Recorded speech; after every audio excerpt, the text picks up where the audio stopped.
Carol Burnett spent 90 years building one of the most beloved reputations in American entertainment, and then she sat down with Rolling Stone magazine and told the truth about the men who had made parts of that journey genuinely painful. Not strangers, not distant critics, but collaborators, a husband, a legendary actor, a network gatekeeper, people who stood close enough to do real damage. What came out of that interview was not a complaint, and it was not a confession of weakness. It was something closer to a reckoning, delivered in the calm voice of a woman who had simply waited long enough. To understand what those wounds actually cost her, you first have to understand what Carol Burnett built almost entirely on her own terms. The Carol Burnett Show launched on CBS in 1967 at a time when television executives treated the idea of a woman headlining her own variety program as a financial gamble not worth taking. Within its first season, the show had already proved every one of those executives wrong, pulling in audiences who found in Carol something they hadn't realized they were missing, a performer who didn't manage her emotions for the camera but simply let them exist, fully and without apology.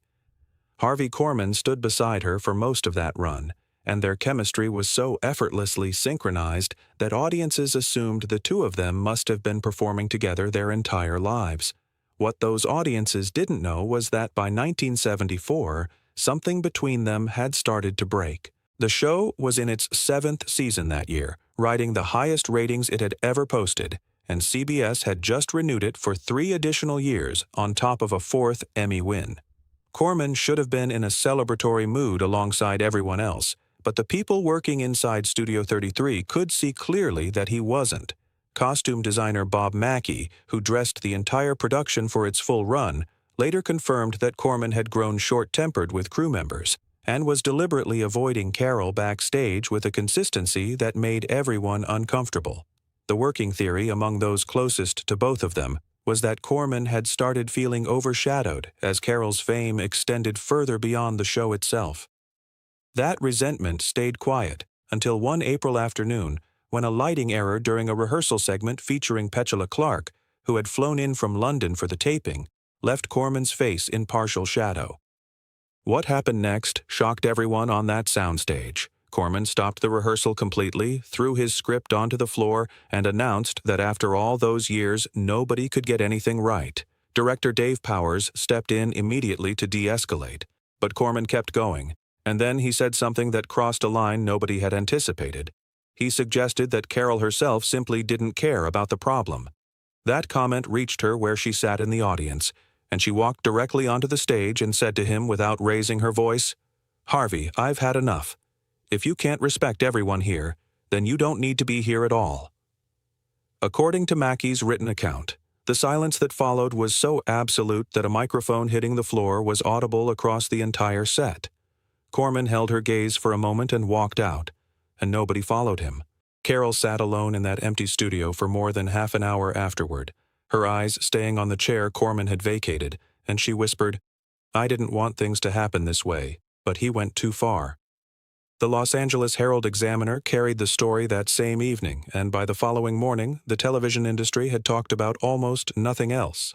Vicki Lawrence attempted to reach Korman by phone for 3 days and received nothing, while Carol continued filming without ever mentioning his name publicly. And that's when the silence broke on Wednesday morning, when CBS received a call with Korman's voice barely above a whisper asking to speak to Carol. When she came to the phone, he told her, "I was wrong. I want to come back." The next morning, he stood before the assembled crew, offered a full apology, then turned to Carol and said quietly, "I forgot why I started." She embraced him. The studio broke into applause, and everyone present understood simultaneously that something between them had changed in a way that applause couldn't fix. Korman departed the show in 1977. When his name came up in a 1983 Entertainment Tonight interview, Carol offered a soft smile and put it plainly. "Harvey made me laugh the most, and he gave me the biggest headaches. None of that compared to what slowly unfolded inside her marriage." Carol and Joe Hamilton met in 1960 when she was still appearing on The Gary Moore Show at CBS in New York. Hamilton was a seasoned producer 10 years her senior, and she later recalled that the way he looked at her made her feel like she genuinely mattered. They married in California in 1963, and when the Carol Burnett show launched 4 years later, Hamilton stepped into the role of executive producer. For years, the arrangement worked, her creative instincts paired against his organizational experience. But by 1975, those fault lines had started showing. Hamilton had begun tightening his grip on the production in ways that felt less like partnership and more like control. He insisted on approving guest lists and reviewing scripts before Carol saw them, and in one production meeting, he proposed cutting the show's emotional segments entirely and keeping only the comedy. Carol pushed back immediately because for her, the emotional depth of the show was never separate from its purpose. Hamilton's absences from home increased steadily through the late 70s, and then in August 1979, TV Guide published a piece hinting that a veteran producer had become romantically involved with a colleague in an editing department. No names appeared, but everyone working at CBS understood the reference immediately. Vicki Lawrence later confirmed that Carol had been devastated after overhearing colleagues discussing the relationship, absorbing the information with a composure the people around her sometimes confused with indifference. What actually ended the marriage was something Carol's attorney uncovered while reviewing contracts in 1982.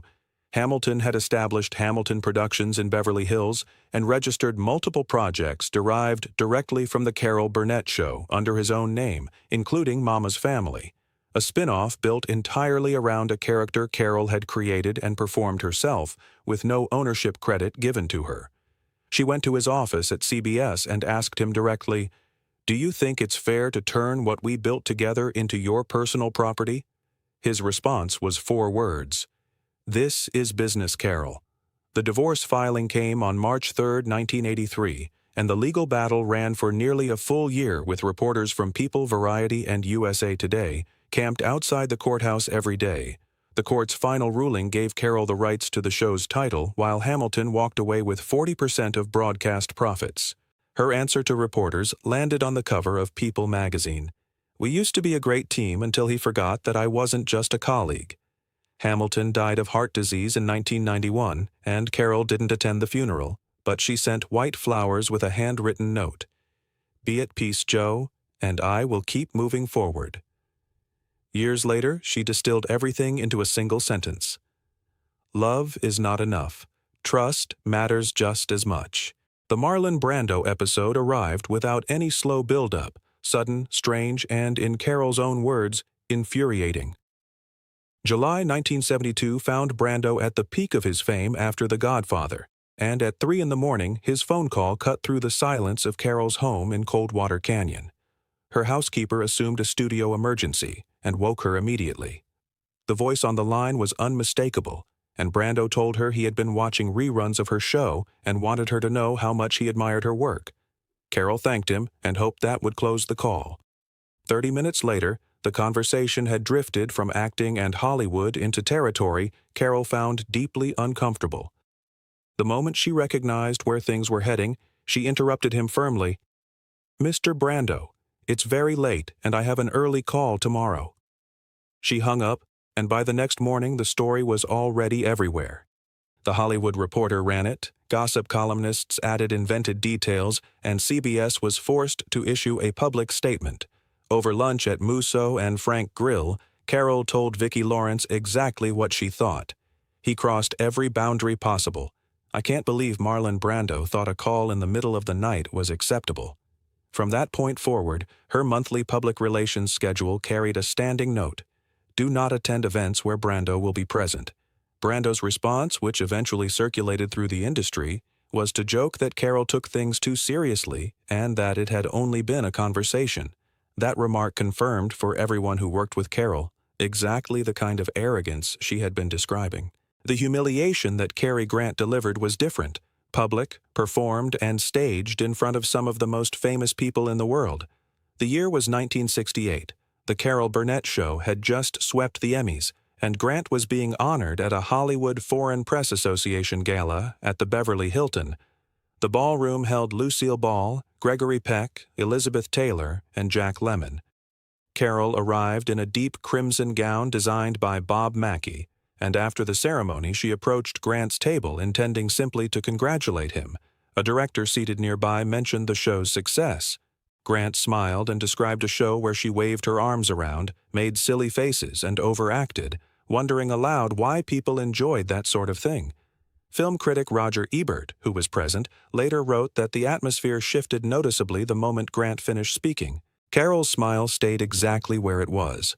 Without pausing, she replied, "Maybe people prefer laughing with someone real rather than with perfection." She nodded and walked away, leaving Grant at his table with nothing useful left to say. CBS released a statement defending Carol's comedic philosophy in terms that left no ambiguity about who they were defending it against. Grant then escalated further in a Variety interview by praising European-style comedy and suggesting American television tried too hard to be funny, mentioning no names, because none were needed.